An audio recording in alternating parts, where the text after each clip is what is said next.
Hello and welcome back to another episode of the Chronic Fatigue and Burnout Recovery Podcast. I am recording this in my very sunny office on a Monday morning in February. We have beautiful blue skies today and there is lovely sunlight streaming in through the windows. Unfortunately, having south-facing windows, often when this is the case, this time of year, I have to close the blinds just so that I'm not blinded by the light. But it is really wonderful to know that there is some gorgeous sunshine outside. You might be able to hear it in my voice, but I am a little bit under the weather today. I've had a cold kind of brewing, that kind of awkward kind of cold where you're not sick enough to go to bed and just rest it out, and you're also not well enough to feel good and do all the things you want to do in the day. So you're kind of living in the gray zone, which I guess is a lot like experiencing a chronic illness. So I'm sure if you're listening to this podcast, you probably know what that feels like. And I've been feeling that for the past few days. So not really firing on all cylinders today. But I'm very delighted to bring this episode to you because what we're going to be talking about today is something that I have been having conversations with many of my clients about recently, because it's something that I am witnessing in many of the people that I'm fortunate and blessed enough to work with, and something that's actively being spoken about in our conversations. And I've created the title of this episode as the thing that you must master in your fatigue recovery journey. And I'll spill the beans straight away and just share with you that this is the concept of stability. We need to build stability in the physiology of the body. We need to build stability in the nervous system of the body. And we need to build stability in life as a whole, with our routines, with our relationships, with our jobs, if we're working, with whatever else we have going on in our lives. We need stability. And conceptually, stability, I believe, is the starting point or the foundation of fatigue recovery. Nothing else can really be achieved until we get a sense of stability. And when I reflect back on my own journey, now, as it gets further and further away from the time when I was at my worst, I don't really have necessarily a conscious memory of all the different things that happened, but there's definitely a memory and a felt sense in my body, or there's a memory of the felt sense in my body, shall I say, of how it felt to be in those moments. And when I first became unwell, I guess it was so chaotic. Just coming to terms, or not necessarily coming to terms with what was happening, still experiencing the grief and devastation about what was happening and not necessarily having the emotional resources to process, not necessarily having the support in my life from the people around me to help me.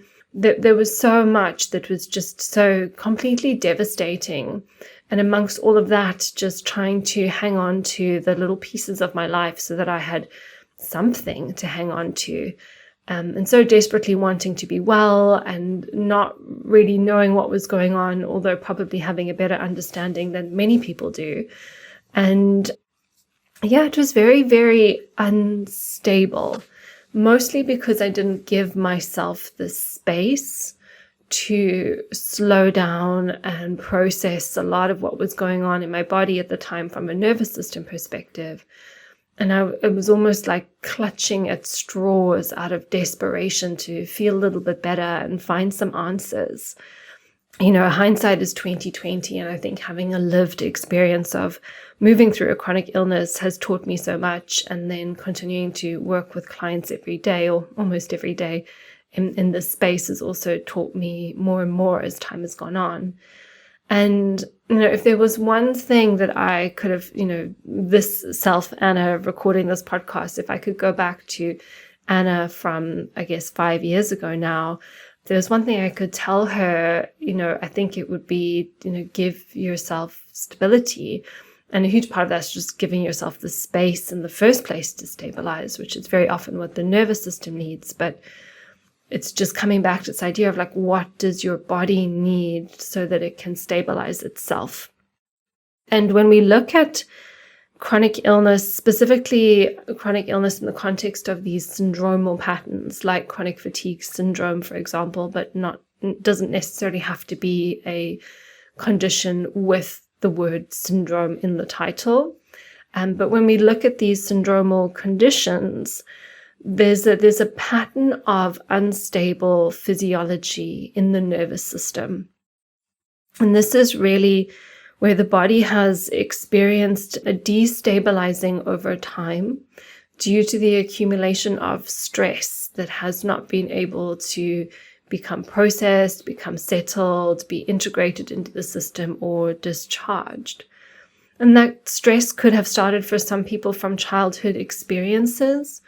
The more I've worked on myself over the years, the more I've realized that even though I wouldn't have necessarily said that I had a particularly traumatic childhood, even just as something as simple as, having some surgical procedures as a child, multiple surgical procedures as a child, and then parents who went through a divorce, was enough to really create a lasting imprint on my nervous system, because at the time there wasn't enough support available. Somebody could move through those similar experiences to what I had and have had even less support, or they could have had even more support, and therefore the impact on the system might be different. So just because you don't have a particularly traumatic childhood doesn't mean there can't be experiences that we still carry through from childhood. But there can also be stressful events that happen in adult life. That could be anything from, loss of a loved one, financial worries, legal problems, career changes, even transitions like becoming a new mum, for example, or moving countries. I know I had a big transition from South Africa to the UK, and I underestimated the impact of that on my nervous system. And then also kind of just this low-level chronic stress that might eat away at you over time. And there are multiple different ways in which we can experience that. So as the body is sort of reorganizing itself in a disorganized way to cope with this accumulated load of stress on the body, the physiology of the body is becoming more and more unstable. And then because this is not only a nervous system issue, but then there might also be additional destabilizing, because now suddenly you're going through perimenopause and your hormones are going up and down. Or perhaps there are blood sugar imbalances, and that's further creating instability. Or maybe you have an autoimmune condition and there's immune dysregulation, and that's not being supported, and that's further destabilizing the body. Or maybe there are some infections like mold or parasites, or there's other digestive issues like SIBO. Now we've got nutrient deficiencies. We've also got inflammation coming in the gut, and that's further destabilizing the body.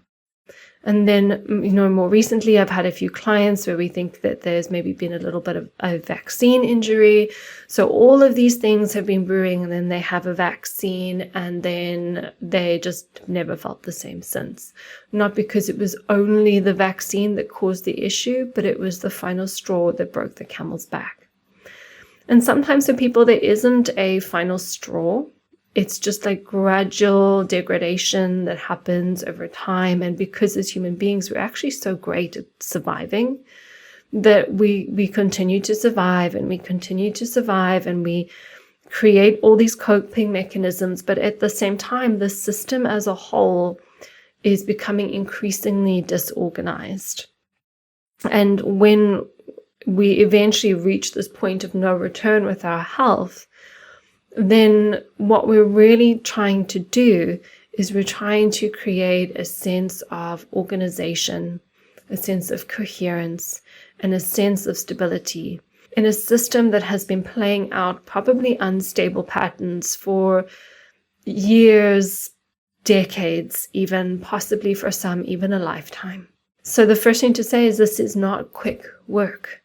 And if you're anything like myself, in my journey, I wanted it to be quick. I was so uncomfortable with what was happening to me on so many different levels that I wanted it to stop and go away, and to just take my inner achiever who had served me so well throughout my lifetime, wave a magic wand, do everything perfectly, and fix it all. And that was not my journey at all. And my journey was very up and down. There were moments of hopelessness. There were small wins followed by regression. And I really took time to learn everything that I needed to learn to get myself out of the place that I was in. But I digress a little bit. What we're really looking to achieve as we start this healing journey, or maybe you've been on this healing journey for a long time and you feel like you're stuck or you're just not getting traction, what we're often looking for is a sense of stability. And we can find that stability, as I've already said, through the nervous system, but not only the nervous system. The amount of nervous system work that is required will vary from person to person, but many people will also need to work on the physiological stability of the system, which I'll talk about in a moment, and then also the stability of life itself, of the routines that we have, of our sleep-wake cycles, of our sunlight exposure. We need stability in how we live our lives. And very often when I meet clients who feel stuck, who are crashing a lot, who are not progressing, they haven't mastered these 3 areas. We need to master the nervous system stability, we need to master the physiological stability, and we need to master the stability of life itself. So let's break this down and let's look at each of these areas individually. Let's start with the nervous system. Everybody loves the nervous system. It's such a popular topic these days, but also I think where there's a lot of misinformation and a lot of confusion as well. So when we're looking at this from a nervous system perspective, I've named this concept, which is the syndromal pattern. And this is something we go into more detail into in my Nurturing Resilience group program. The time that this podcast releases, the program may have already started, but you're welcome to join the next one, which will probably be September. But basically, when we're looking at these syndromal patterns, we're looking at the patterns of the nervous system which are unstable. Now, and I had a client ask me once, it's like, what's happening in my nervous system? And I see this in the Nurturing Resilience program as well. There's like this need to diagnose, like, am I in fight? Is this flight? Am I experiencing a freeze? And the reality is it's probably a combination of all of these things. It's not that it's always one or always the other, but when the nervous system is disorganized and unstable, there's like a flitting between all these different states. And yes, certain people may have predominant states in which they choose to hang out, so to speak. Some people may have more dissociative patterns. Some people may get stuck more in anxiety, which is more of like a sympathetic nervous system activation. So there can be lots of different things happening, and there can be a lot of chaotic movement between different nervous system patterns. But what we see is there's like a lack of flow, a lack of rhythm, and a lack of connection. A healthy nervous system is not calm all the time. A healthy nervous system moves between different states, like there may be a rise in nervous system activation to respond to something appropriately. Then we respond and there's a nice settling, and then the next thing happens and there's a rise and a fall in levels of activation throughout the day. That's normal. But there's almost like a flow to it. There's an activation, there's a settling, there's a sense of connection in the body. And this is very often what we see is not happening when it comes to the syndromal patterns. The body is almost so organized in its disorganization that everything is so like tightly wound, but also disconnected, and I would say incoherent. And it's this which limits the capacity of the system. because any small change in any direction, whether it's a healthy stressor, like a little bit of movement, or an unhealthy, like something very stressful that's happening in someone's life, or just a dietary change or a new supplement, the system, it doesn't know any other way to be apart from in this tightly bound state of disorganization. And then we come along and we try and change something, even if that change is for the better, and that can feel very threatening. And the body responds in like a negative way. So that is just an example of the syndromal pattern. And what we're really looking to do is we're looking to create very small changes over time, and with patience, with gentleness, with softness, with less pressure, so that very, very, very, very slowly, that very tightly bound disorganization of the system starts to soften its grip and its hold. And very often symptoms are the last thing to change. If you've had one particular symptom the whole time you've been unwell and this symptom bugs you the most, be prepared for that symptom to take the longest time to change. But it's about what else is changing in your life. Do you have more capacity just to accept the symptoms? Are the symptoms present, but there's a little bit more connection, there's a little bit more ease, there's a little bit more flow in the body.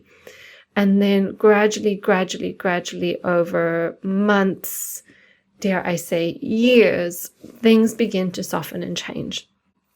And so we're really working on the core pieces, and this is what I teach in my free workshop, which is really worth watching if you haven't watched it, is we're looking for, first and foremost, how can we stabilize the nervous system as much as possible? And in the Nurturing Resilience Group program, we spend the first 4 weeks just learning stabilizing tools for the nervous system. There's obviously a lot more psychoeducation around it as well.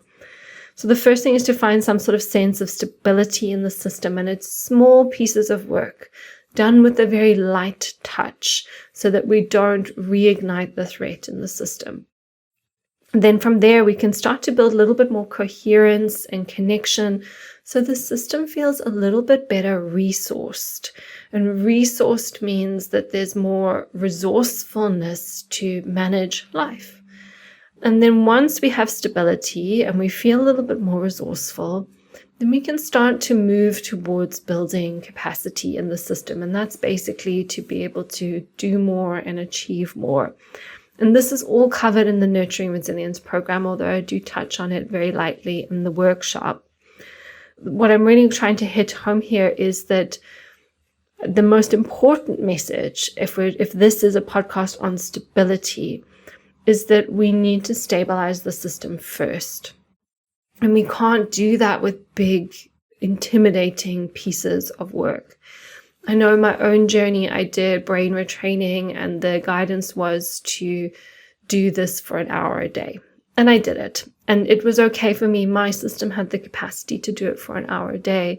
But I meet a lot of people who struggle even to get into their bodies. So if you're somebody who can't even be in your body for that long, or you have a poor tolerance for sensations in the body, that is a sign of an unstable system. Not as a criticism, but just as an invitation to think, right, before I even worry about this brain retraining stuff, before I even worry about trying to be in my body too much, let me first learn how to stabilize. And that is the first step of the nervous system work. So we're really trying to stabilize the system over time, increase the coherence, the connection, and then eventually build the capacity in the system. But it takes time. And in the beginning, the changes may be small. They may not be enough so that you feel that they've made a huge impact on your life. But when I started doing this work, what I did was I had no expectation. I didn't expect anything to fix me. I just showed up and I did the work, and I kept showing up and I kept doing the work. And then like 6 months later, 12 months later, 18 months later, I was like, oh, yes, there's definitely a difference now. But it wasn't always noticeable on a weekly or monthly basis. Sometimes bigger chunks of time were required before I could really feel the difference in my life. And I think it's really important to say that. With a lot of people out there selling nervous system programs now, and I sell a nervous system program as well, but I'm very conscious about how I market it. And obviously, quick, cheap, and easy sells. And, this work is not quick and it's not easy. Cheap is relative, I guess, but it's not quick work. It can actually be quite simple, but in some cases difficult to do. And yes, there are also people who get really good results in short spaces of time doing nervous system work. But for a lot of what I'm seeing with the people who come and work with me is it can be more complex. And that could also possibly be just because of the nature of people I attract to more complex cases. That's why they're working with me, because they haven't been able to work it out for themselves. So that is the first piece. We want to find some stability in the nervous system. The next piece is physiological stability. And the biggest thing that I find is supportive for clients when it comes to physiological stability, apart from sleep, which I'll touch on in a moment, is blood sugar. So when blood sugar is going up and down each day, that is having an impact on your nervous system. If blood sugar is going too high or too low, that's going to be a physiological stressor on the body. So people are all for nervous system work when it comes to chronic illness, but I don't see as many people shouting from the rooftops about blood sugar regulation. And blood sugar regulation is something that I would say 90% of the people who come through my door to work with myself or Francesca need to work on. And very often we're spending even 3 months working on this, at least 3 months working on this to really get someone to where they need to be. In some cases, it's quite simple. In other cases, it can be more complex, but we must address physiological stability. And a huge part of that is blood sugar balance. And I'll say this because it's a pattern that I see in my clients, but sometimes people do a little bit of blood sugar monitoring. They think that, oh, this is okay enough. And then they stop. And then because they're not checking in on themselves, they go back to eating how they were before. And with chronic illness, I hate to say to people they need to be perfect, but there are just some things that you need to be almost perfect with, like 95% compliance with keeping blood sugar in the healthy range is what we're really aiming for with our clients, and that's what gets results. So blood sugar stability is a huge part of this. And the other thing is going to be sleep. And the reason why I mentioned blood sugar before sleep is because poor blood sugar regulation really impacts sleep. And a lot of people with chronic illness struggle to sleep. And sleep is an issue. It can be quite complex in some people to get them sleeping well for various reasons that probably go beyond the scope of this podcast. But if we're working on the nervous system and we're working on blood sugar, we're really doing a lot of good things to support sleep. And some of my clients, just getting them to sleep better has made such a difference in the progress of their case. And so I think that when we're coming back to this idea of stability, stabilizing the nervous system, stabilizing the physiology through blood sugar regulation, and then stabilizing sleep, which includes stabilizing the sleep routines, are absolutely foundational in terms of creating a change. And so then that leads me kind of into the next piece, which is this idea of stabilizing life. So by stabilizing life, what we're talking about here is circadian rhythms, making sure that you wake at the time each day, you go to bed at the same time each day. Ideally, you're getting morning light on your eyes, not with glasses, not through a window. And if you can, some evening light on your eyes before sunset as well, dim lights in the evening. So there's a lot of work around the circadian rhythm. And that's another thing that can feed into sleep quality. having that good sleep hygiene where you're unwinding, you're not exposing yourself to too many screens and bright light in the evening. But then in addition to this, there's also the pace of life, which we could refer to as pacing. So pacing is appropriate for you. Now, I work with many different clients, and some of my clients are, only have the capacity to do something for 30 minutes. Or if they get up and they shower and they wash their hair and they get dressed and brush their teeth, then they need to go and rest afterwards. They get up and they make something to eat, then they need to go and rest afterwards. So the pacing is going to be very individual for the person, but we must pace. And very often when I'm seeing people who are not making progress under my care, they're still not getting the pacing right. People sometimes think, and I've said this many times on the podcast before, is because there's like this complex illness that they maybe have, they think that they have complex needs. And there can almost be that pacing thing, that's too simple to be appropriate for me because I've got X, Y, and Z going on in my body. But the pacing really, really matters. And that's kind of what I just want to hit home on this podcast today, is if you're looking for stability, stabilizing life and stabilizing the pace of your life so that there are appropriate amounts of activity and appropriate amounts of rest for you and where you are in your journey each day, that's going to be really, really important. So if we look at this little stability package now, it's not actually overly complicated. Maybe knowing exactly what to do for your body is the complicated part, but the big picture is pretty simple. It's stabilize your nervous system. And, that could be joining a program like my Nurturing Resilience program, or just watching the free workshop. That's an option as well. Working on blood sugar, working on sleep, working on circadian rhythms, and then working on your pacing.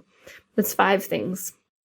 And if you were to write those 5 things down on a piece of paper, you can do it now. You can write nervous system stability. You can write blood sugar stability. You can write sleep. You can write routine and pacing. And you can write circadian rhythms. And if 10 out of 10 means you really have mastered that area, and then 1 out of 10 means it's like completely unstabilized, where are you on that for each of those? So you can rate your nervous system stability on a scale of 1 to 10. You can rate your blood sugar stability on a scale of 1 to 10. Sleep on a scale of 1 to 10. Routines and pacing on a scale of 1 to 10. And circadian rhythm on a scale of 1 to 10. And then just from doing that little exercise here with me now, listening to this podcast, you can maybe already see some clues on where you can put your time, your energy, and your attention. This is where the nuance of chronic illness comes in, because there may be times in your life where you need to work on other things. But for the most part, people often say, I'm so lost, I don't know what to do, I'm not making progress, I feel so hopeless. But can you do any of these things better? Because I know that I could probably even be doing some of these things better, even where I am today, so much more well, so much more healthy, so much more alive than what I once was. What I'd like to touch on just to finish off is this idea of nuance. Because I know it's nice when everything is simple and clean cut and there's no maybes or ifs or whatevers, but there are some times where we have to prioritize other things besides just the stability. And that could be, for example, if there's an active infection in the body, we may need to deal with that active infection. Sometimes if the body is very, very unstable, dealing with the active infection can be really tricky. So we need to kind of do both to the best of our abilities. But if there's an active infection, that needs to be addressed as a clinical priority. Another priority would be something like anemia. So certain nutrient deficiencies. If there's nutrient deficiencies which are manifesting, in oxygenation issues like anemia, we need to address that.